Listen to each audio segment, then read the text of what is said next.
Tibetan Buddhism and also some ancient history. But I'll start off with an introduction about myself, too. Hello, attention please, thank you. The earliest Buddhist texts are clear about the fact that avoiding eating animals who are fellow sentient beings is conducive to walking the Buddhist path. Later, Mahayana sutras and tantras also strongly advised against eating them. Greetings to everyone, with very special thanks to the organizers of the conference. I am honored and grateful to be given the opportunity to speak at this very special event. Some of you might wonder how a person of Jewish birth, born in Brooklyn, New York, might come to Nepal to talk about Buddhism and a vegan diet, and I wonder about that sometimes myself. Here is a little of my story. In my childhood neighborhood, we had street animals back then.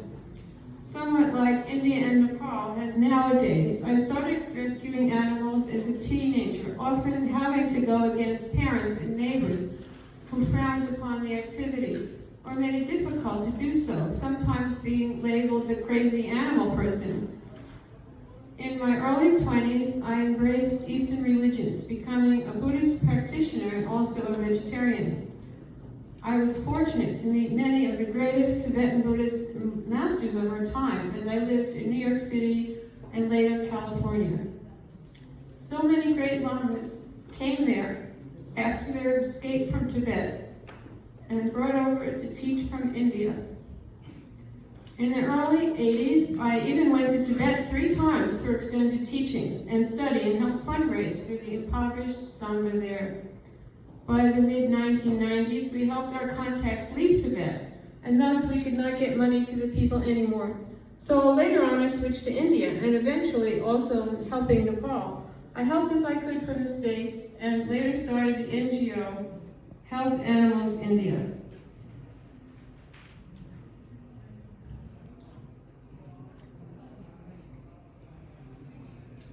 I have this image and text on little postcards at our table or here, if anyone would want one. You see, I'm particularly related to the animal advocates, rescuing the suffering animals on the street, as I know what that was like. So in our exhibit hall, we have many of the NGOs from Nepal, whose only thought is to help the animals on the street. And not only do they have to help the animals, they also have to fundraise and now take photos of them to do so. So it's not easy.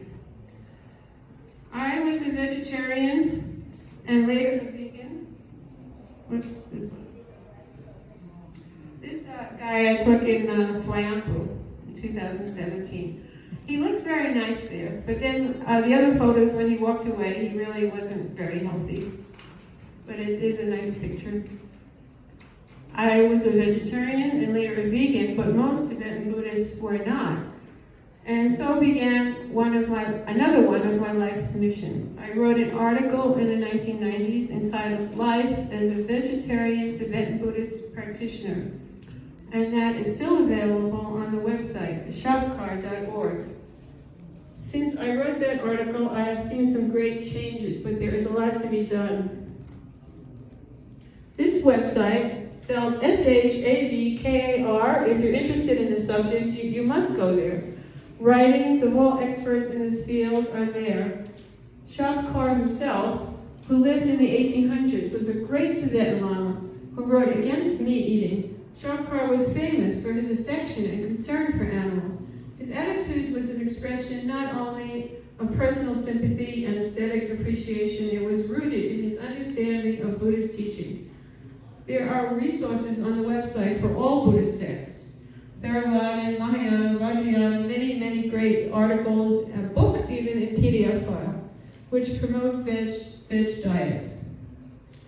Tibetan Buddhists believe that all of us incarnated so many times that all beings have at one time become one's own parents. Buddhism teaches that all life is interconnected and that surely influences the effects that eating habits have upon us, upon animals, and upon the environment. Humans have more intelligence than animals. However, Buddhism's point of view It is therefore out of the question to use human intelligence for the purpose of exploiting other sentient beings. Shapkar wrote songs against meat. Shapkar described scenes of carnivorous monks critiquing what he perceived to be their glutinous behavior. He wrote, amidst heaps of flesh and bones from beings who are once our mothers, the monks, yielding knives, stuffed their gaping mouths. Alas, if Buddhists do this to beings, let's not even speak of non-Buddhists.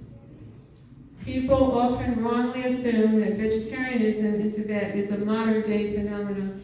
However, despite the great difficulties of being vegetarian in Tibet due to climate and vegetation, there are many examples of great Tibetan masters who strongly advocated vegetarianism. The fourth Karmapa, the eighth Karmapa, Palcha Rinpoche, Jigme Lingpa, Shapkar, and more recently, Chata Rinpoche, and the 17th Karmapa.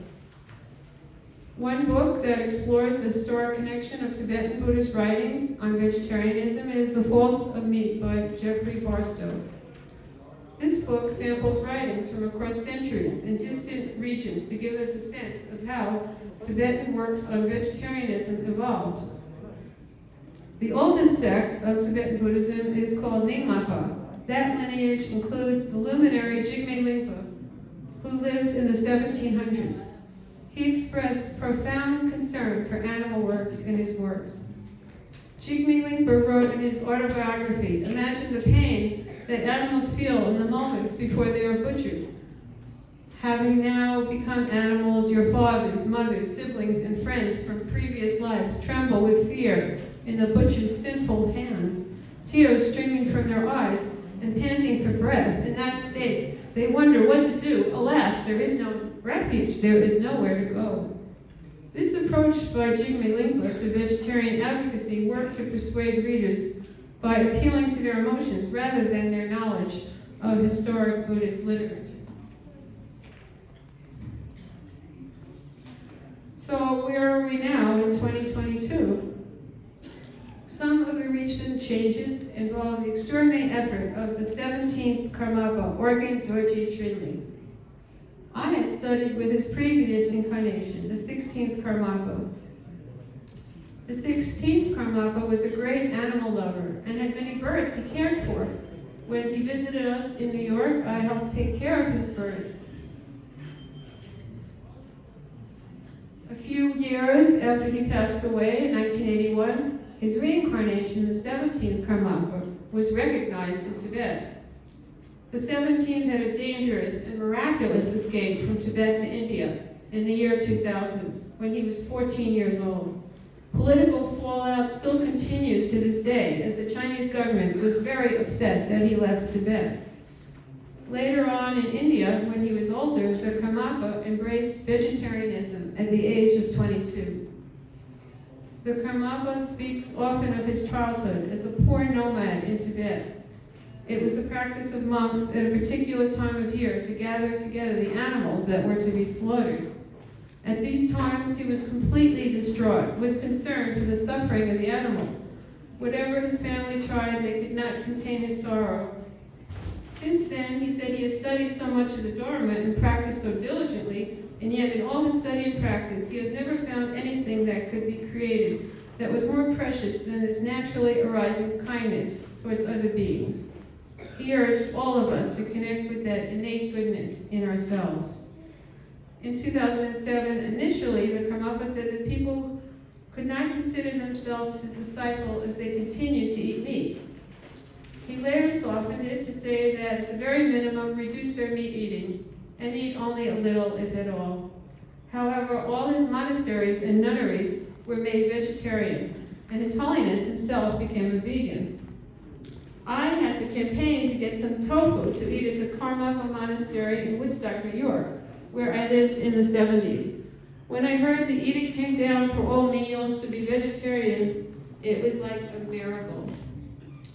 Nowadays, at my home in Seattle, USA, we are so spoiled with delicious egg substitutes made out of mung bean and cook up just like eggs, but satisfying substitutes like chickpea omelets can be made anywhere. His Holiness' main reasons for becoming veg were for humane reasons, protecting all sentient beings. In Tibet, it was almost necessary to eat meat, as few crops grew. But now, for the Tibetans in India, this is no longer necessary. There is no excuse for eating meat. Karmapa often speaks that eating meat is the same as eating the flesh of your own mother and father. He will tell long stories about this point. Karmapa is also an environmentalist, and in one of his more recent talks to his monks and nuns, he gave a long talk, including many of the statistics about the harm of meat production on the environment, and quoted from the film Cowspiracy, as well as other sources. It is important for the Karmapa to educate his young Himalayan monks and nuns about not eating flesh, not harming animals, as well as training them to help the environment in such ways as having regular cleanup campaigns in the villages nearby their monasteries, teaching by example the importance of cleanliness. The Karmapa also began an animal welfare camp associated with his annual Kagi Mohan Prayer Festival in Bodh India, which is now in its 9th year.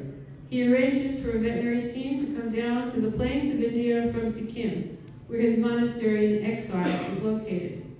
He has also blessed and encouraged our Help Animals India project to help the dogs in Sarnath, India, where I'm visiting with Ani Changchupsang here in the audience, who's filming over there, after the Nepal conference. We'll be going to India on the 22nd.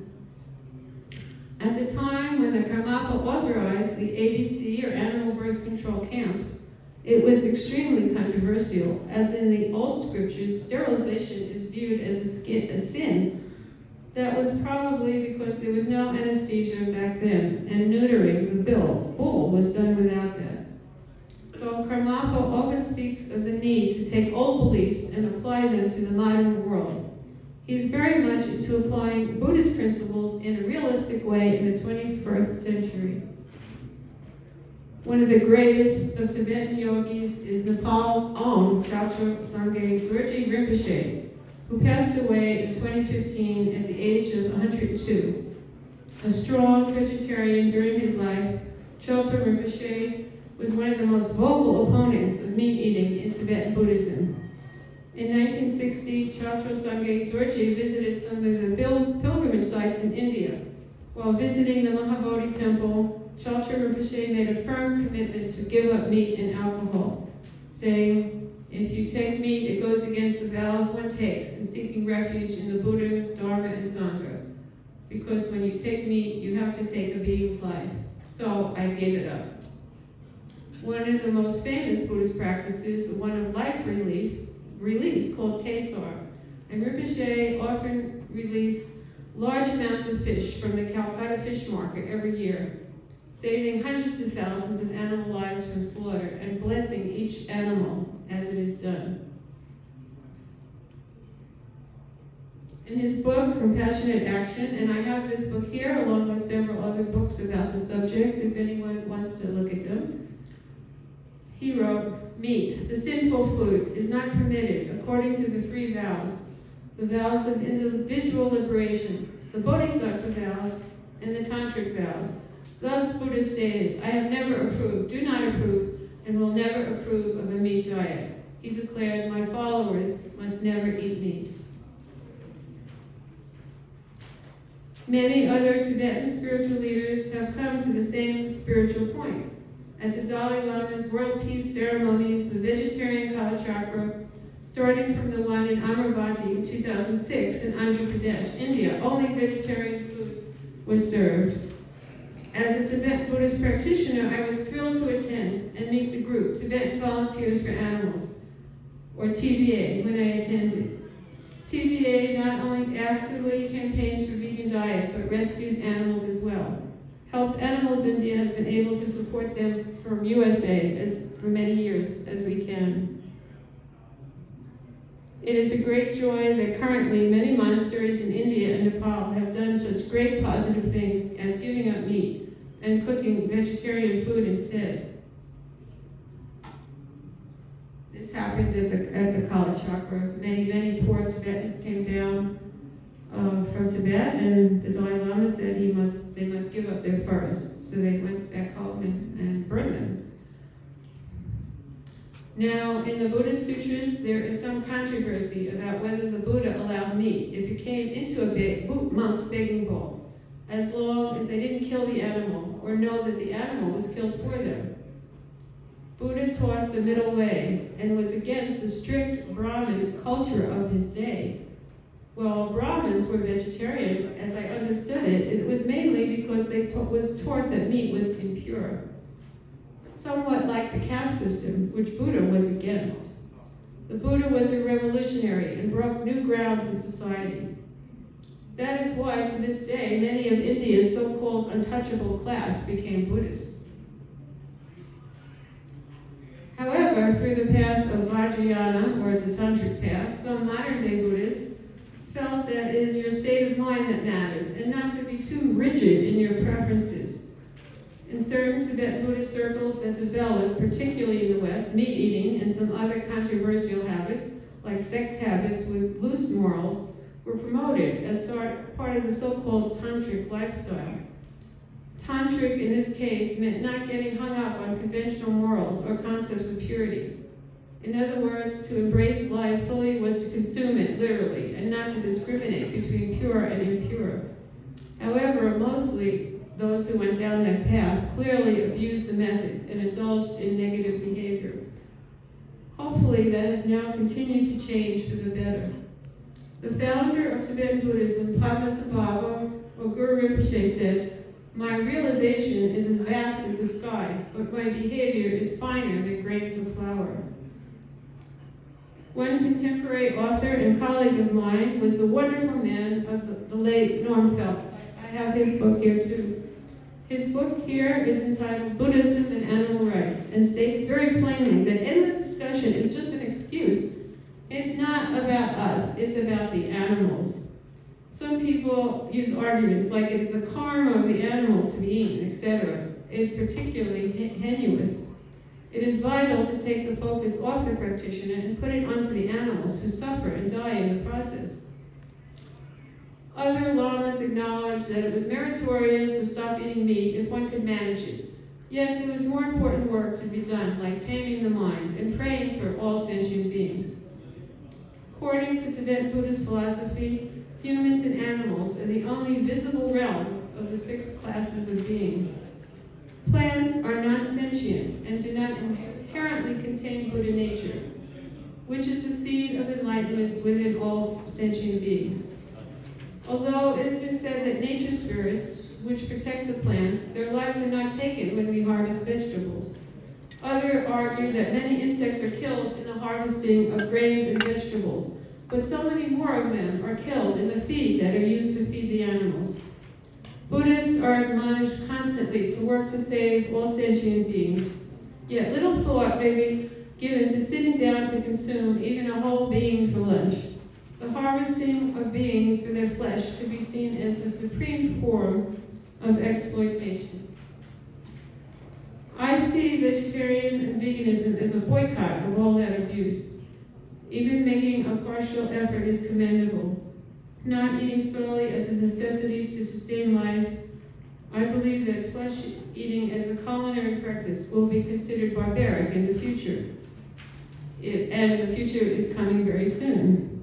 If concerns arise regarding the karmic consequences of eating flesh, to whom should we give the benefit of the doubt? The living beings who were raised in obscene conditions and died in terror in slaughterhouses, or our own habitual patterns and taste addictions? With our abundant food choices, satisfying alternatives can always be found. The power of each human being become vegetarian releases the most intense suffering of the animal realm, the agony of animals raised for slaughter. This profound action can help slow the grinding wheels of samsara, bringing to a halt the cycles of suffering of the entire animal realm and influencing their eventually liberation. When animals are not just looked upon as creatures to fill our stomach, they can be seen what they really are, beings who have the same Buddha nature as we all. Thank you very much.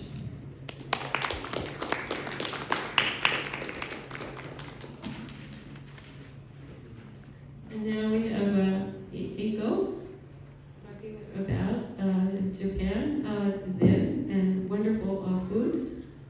and she runs the Japan Vegetarian Society.